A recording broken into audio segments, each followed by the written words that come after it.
दोस्तों, उत्तर प्रदेश के चुनाव चल रहे हैं।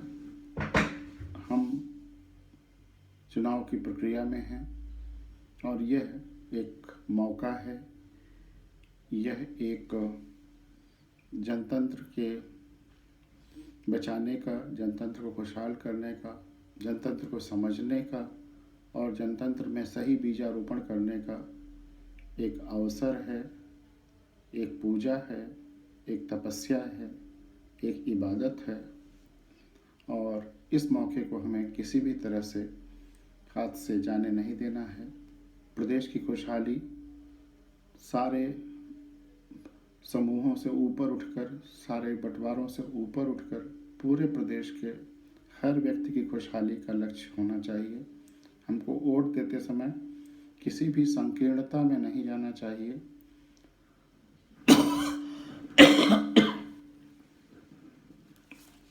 सर्वोदय भारत पार्टी ने इसी उद्देश्य को लेकर के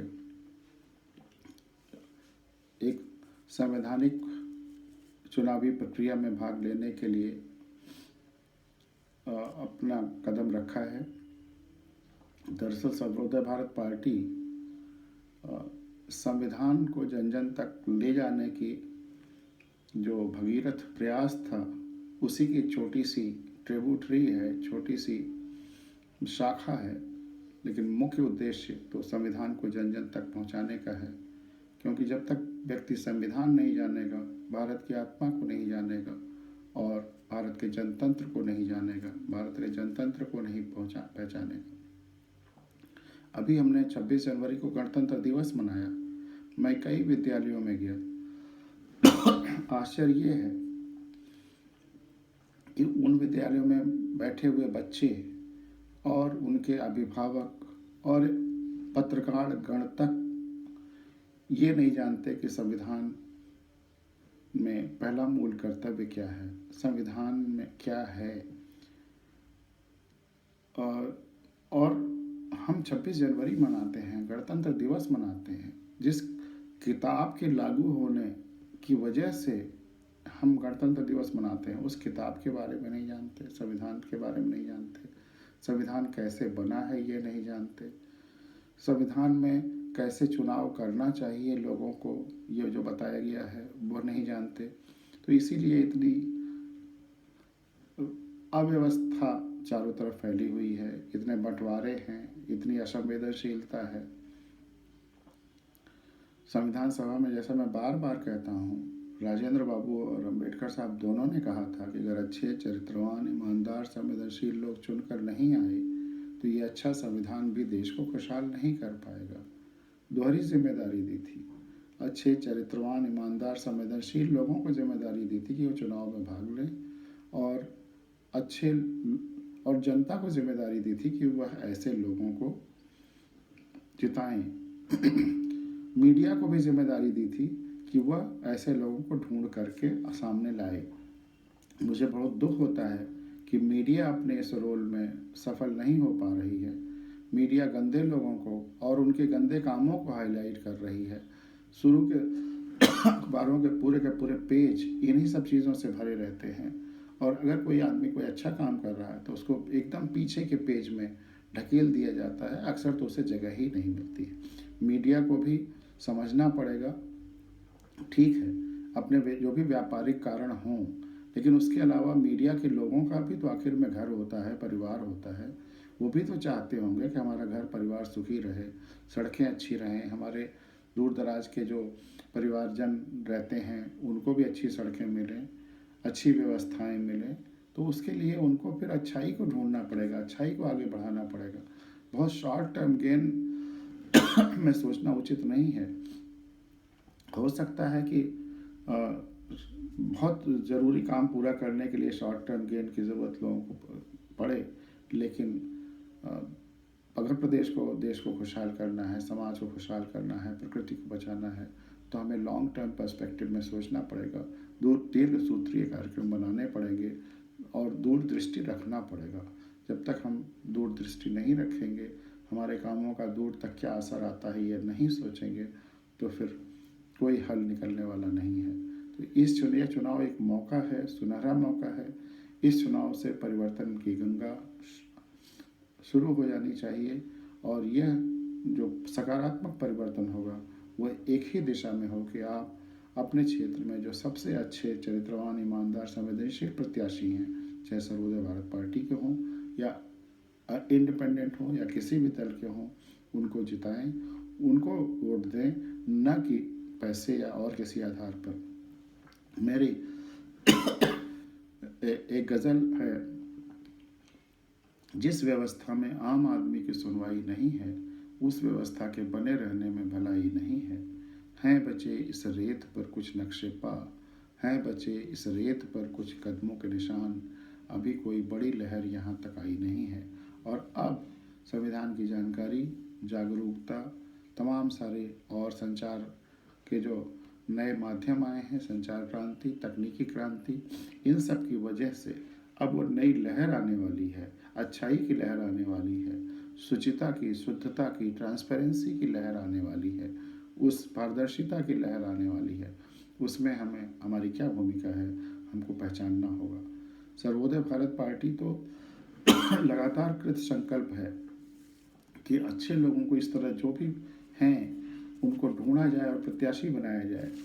एक शेर है मेरा, जुगनुओं को मिलजुल कर ढूंढ जोड़ कर सूरज बनाना है, जुगनुओं को मिलजुल कर ढूंढ जोड़ कर सूरज बनाना है, हर हाल में इस देश, धरा और जनतंत्र को जगमगाना है।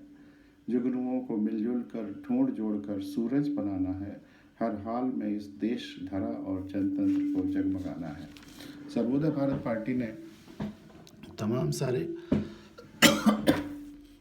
चीज़ों को नए दृष्टि से देखने का व्रत लिया है, जैसे और जनतंत्र को जन जन तक ले जाने का, वास्तव में जनतंत्र को जनता तक पहुंचाने का व्रत लिया है।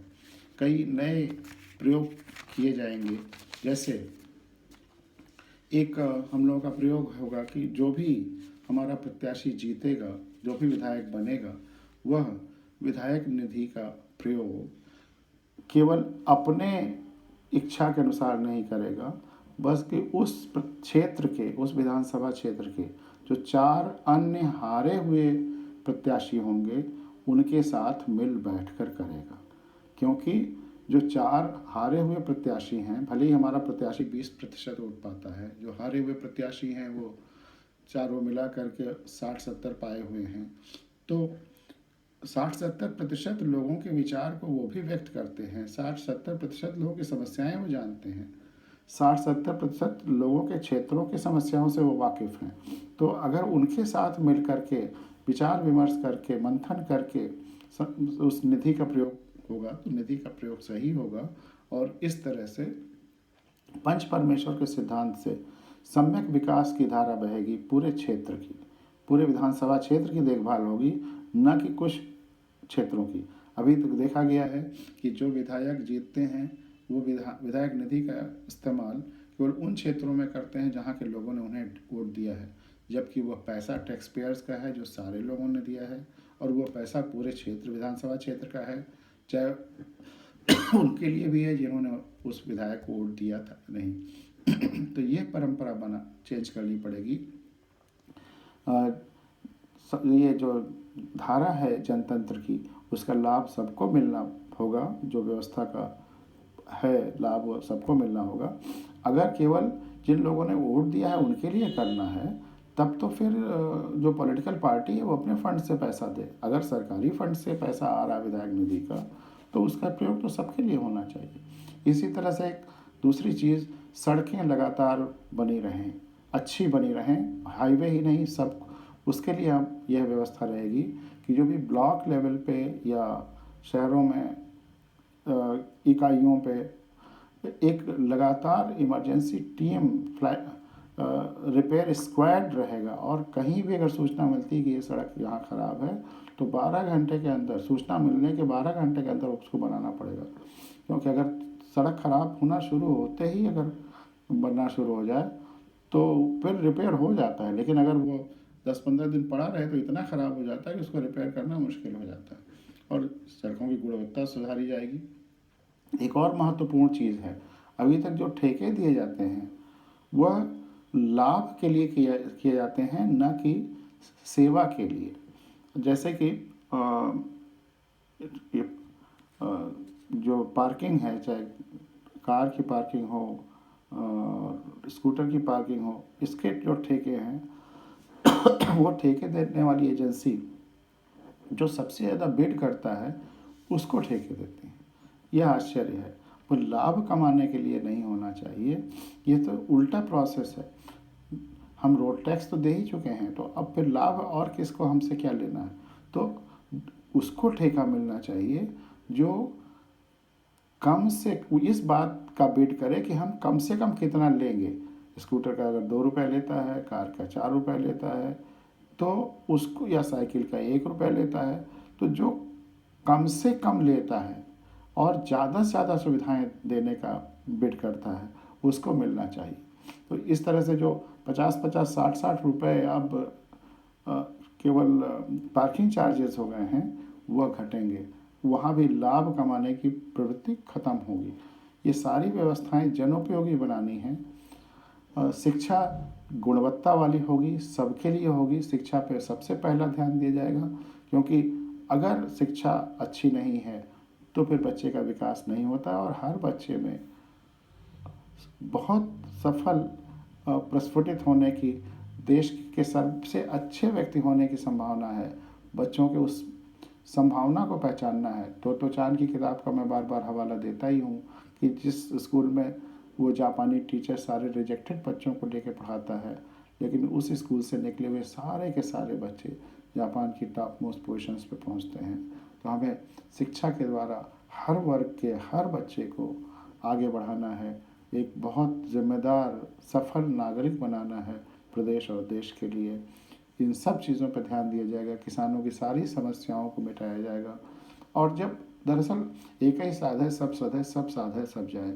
अगर हमें संवेदना है, हमारे प्रत्याशियों में संवेदना है, हमारे व्यवस्थापकों में संवेदना है, वे दूसरे के सुख दुख को समझते हैं, तो जहाँ जिसकी जो ज़रूरत होगी वो पूरा करेंगे। चाहे शिक्षा का हो, चाहे स्वास्थ्य का हो, कहीं कोई गड़बड़ी नहीं होगी। और वो तब तक बेचैन रहेंगे, छटपटाते रहेंगे, जब तक समस्याओं का निदान न कर लें। कमीशन और ये सब चीज़ों का तो सवाल ही नहीं उठेगा। व्यक्ति वहाँ नहीं कमीशन लेता जहाँ संवेदना होती है।